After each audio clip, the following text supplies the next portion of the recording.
Anyway, for most of you that don't know Dusty, she was just a little baby kitten in the palm of my hand when I began Glover Road. She's almost 2 now, I think. Yeah, pretty much. And yeah, so she saw it being built. She was in the room a lot, you know, sitting just behind me here. There's a table, and she really thinks it's cool. All the little models and the trains. She had the one train. She really liked the SD38, the sound. She would perk up and want to get up close. There's a certain sound that it had, I guess. You know, night dust. Anyway, yeah, so what I want to talk about is, just in closing here, is like the track plan, like what I might have done differently. Okay.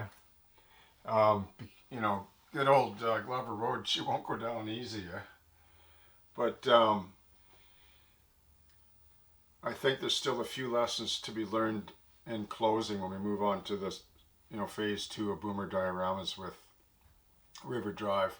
And now, normally, if you're going to build on just an 8-foot, section like this, like you're pretty hog-tied to, a limited track plan, right? Um, I mean, what I wanted to capture here when I sort of did the track plan impulsively was I wanted a siding for sure, a little bit up close, and then kind of a main track situation. But if I had to redo it, like where the grain elevator kind of ended up being, I wouldn't have done this crossover here with this, where you got to do a double sawback or whatever, or switchback, and then to try to get into the grain elevator. I mean, I would have had it where the turnout, began here more like the prototype, where it actually would veer off to the right here. There'd be 2 tracks crossing the road, and it would just serve directly the grain elevator site. But when you do a shelf layout, you want to compress things in for, because you're going to be with it for a while. And but I made some compromises, but I thought that it turned out pretty good. But one of the biggest impacts, I think, for Glover Road was when I had the track plan, I just scratched it up on paper, and I decided to angle it, like just to angle the center, like like I said, to stay away from this running a track parallel to the rectangular base or the diorama frame or canvas, whatever you want to call it, like to just offset it just a few degrees will have a major impact on the whole layout and how everything evolves and composes off of that. Like that's why I did those buildings the way I did. Like it was the track in this case was an exception that kind of dictated a lot of the buildings and so on. I usually like to establish the footprint first and then put the track into it, like from the diorama perspective, because this is a different genre than the traditional layout, right? And then the road just having a piece of it. Like I think a lot of people, like for military modelers too, that like they make that mistake where everything is parallel to the edge of the base. Like if you're taking a snapshot with the camera in reality, because the diorama was the art medium before the advent of the camera, and so if you take a photograph, like nothing's good, like you don't square everything up in the photograph. I mean, you shape your composition with the aperture of the camera, but with the diorama or even in the model railroad shelf layout sense, it's important to do that as well, because it just there's something about what it sets up for the viewer and for the overall experience. Because after all, you have to live with it, right?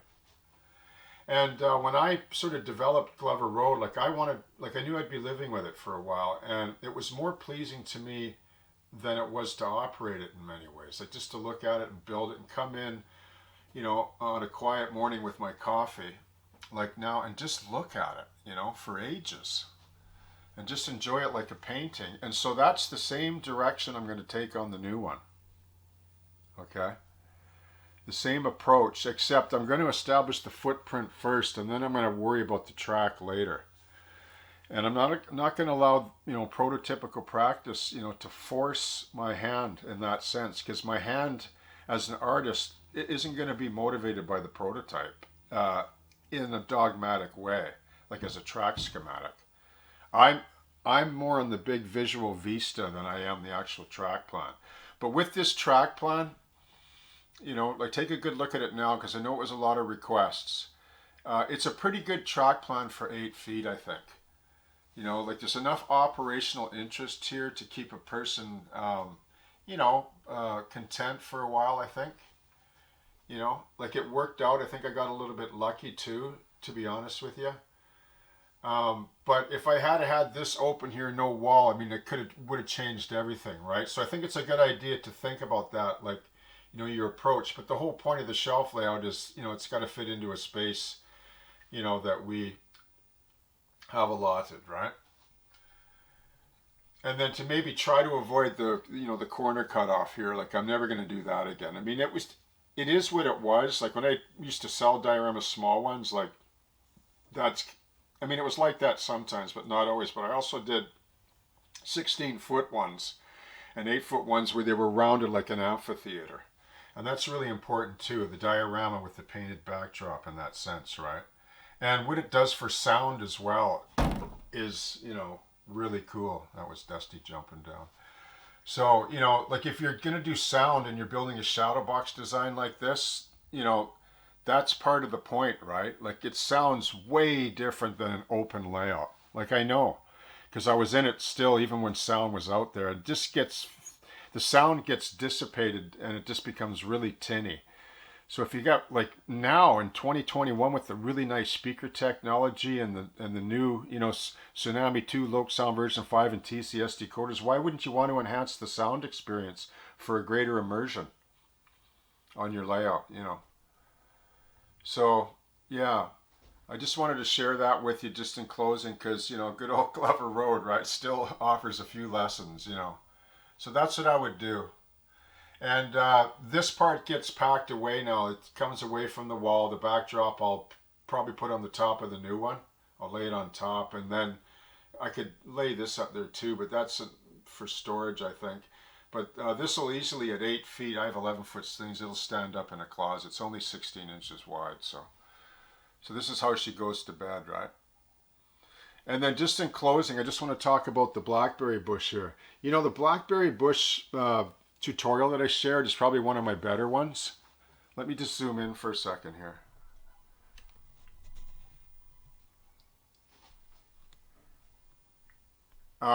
It really stands out nice. It pops nice, even like up against just a fence too, right? Like here is the fence, okay?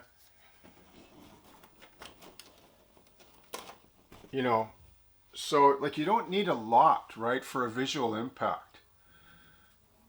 I mean, it's up to the individual what they do back here. They can do anything they want, but like I will admit that the blackberry bush got kind of, disappeared in the trees, but I just want to close and just point that out. Like you don't need large, foliage features to have a great impact on the layout. You know what I mean?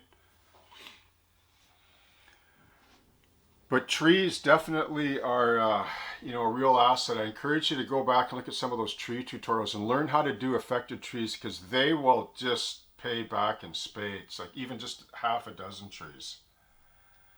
They really, really transform a layout. They really do. Okay? So just wanted to leave that with you. Just to help, stimulate some thought if you're planning on doing a small module like this. Okay? So thanks for tuning in, and I hope that you have a great day.